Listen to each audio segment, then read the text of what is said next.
Hey guys, Andrea here, and today I'm going to be talking about the ACER VX15. Whoa. What do you think you're doing? Why are you doing a video? You did the last two. I'm doing another video. No. I'm sorry. You've done enough. It's my turn.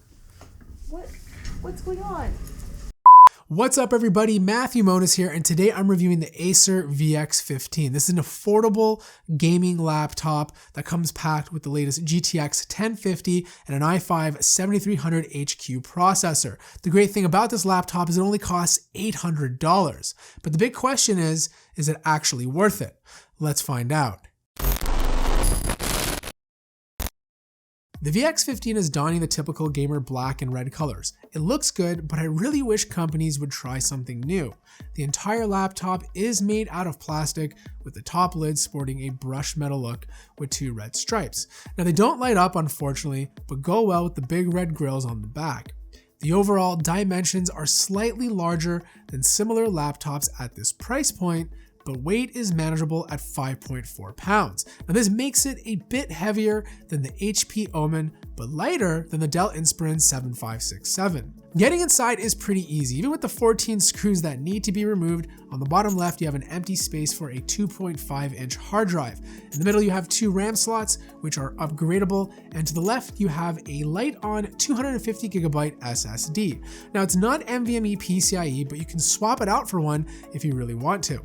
The SSD average read speeds of 550 megabytes a second and write speeds of 520. In terms of ports, on the left you have a Noble-Lock power connector, a USB 2.0 port, a full-size SD card slot, and an audio jack. On the right you have an Ethernet port, full-size HDMI port, two USB 3.0 ports, and a USB Type-C 3.1 port. Now I'm glad they included a USB Type-C port because there isn't one on both the Omen 15 and the Dell 7567. So my review unit is the base model. This is the cheapest one you can buy, and this will net you an i5 7300 HQ processor, 8GB of RAM, a 256GB SSD, a GTX 1050, and a full HD display, all for $800. It's a great price for a budget gaming laptop, but my suggestion is if you can go for the i5 or i7 with a 1050 Ti and 16GB of RAM, it'll only cost you $100 more, and the performance you get from it is totally worth it. Now the display was the first thing I got disappointed about when reviewing the VX15. It's a 15.6-inch 1080p display, which is fine. The images were sharp, which is fine, but what wasn't fine was the color accuracy. It scored a low 65% sRGB rating and 49% Adobe RGB.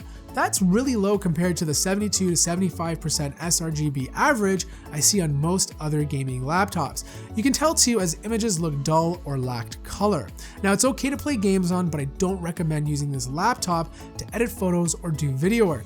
My suggestion is if you do, hook up a more color accurate external monitor to it. The 720p HD webcam looks like this. I mean, it looks like every other webcam I've reviewed this year. It's noisy with flat colors, but adequate enough for gaming or video conferencing. The keyboard is full size, so you have that numeric keypad on the right. The layout itself is perfect, no complaints, with the WASD keys highlighted by a red border for gamers. They do have a nice rubber texture to it, which I found to be comfortable to game or type on. Key travel distance is a solid 1.6 millimeters, which is better than the 1.2 on the HP Omen. As for backlighting, there's only one level, on or off, and you're stuck with the color red. The touchpad below is plastic, but surprisingly really nice and smooth. It's using Windows 10 precision drivers, so pinch to zoom and scrolling were both great. There's also a nice amount of click to it, and I definitely prefer this touchpad compared to some of the other budget gaming laptops I've tested recently. The two speakers are on the bottom front, so they don't fire completely down. They kind of hit you directly, which is great because the sound is actually pretty good. They're powerful enough to fill up a 200 square foot room with strong bass, good mids, and decent highs. I was expecting poor speakers for a more affordable gaming laptop, but that just wasn't the case here. So like I mentioned earlier, the display is not the best for professional work like editing video, but it doesn't mean the system can't handle it. Now if you're gonna edit video, the model with the 7700K would obviously be the better choice, but it's totally doable with this one. As for gaming, 1080p is the sweet spot, which is what I ran most games on. Overwatch on ultra settings, I was able to hit 65 to 70 frames per second consistently. Now, if you drop it down to high settings, you can hit 80 frames per second instead. Gears of War 4, a more demanding game, average frame rates of 55 frames per second with settings set to low. Battlefield 1 multiplayer, which is a bit more intensive than campaign mode, reached frame rates of 45 frames per second. Finally, Resident Evil 7, which is nicely optimized, averaged high frame rates of 85. Now, I really like to push laptops to generate a lot of heat, but the VX15 performed well under my heat test with no thermal throttling and the CPU only reaching temperatures of 75 to 77 degrees Celsius. Now, as for the entire laptop, it pushed over 40 degrees Celsius under my extreme heat test, but again, this is not representative of real life use. 40 degrees is still well below the 45 to 50 degrees I've gotten on competing gaming laptops. Now, inside is a 52 watt-hour battery, and for regular use, which consisted of writing documents, watching movies, and browsing the web, I averaged around 6.5 hours before needing to plug in. Now, for gaming, just like any other gaming laptop, I barely got 3 hours of use before needing to charge.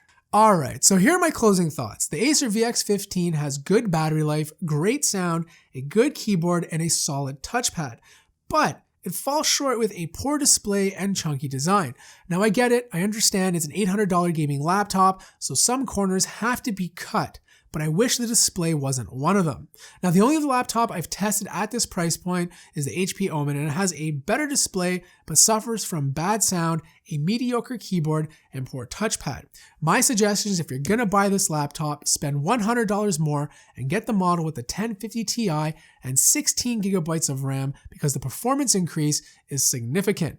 The bottom line is this: for those looking for a gaming laptop under $1,000, the ACER VX15 is a good choice. So that wraps up my review. I want you guys think of this laptop in the comments below. Is this your favorite budget gaming laptop, or do you guys have your eyes set on something else? If you enjoyed the video, feel free to hit that like button. If you're new to the channel, subscribe. And as always, I will see you in the next video.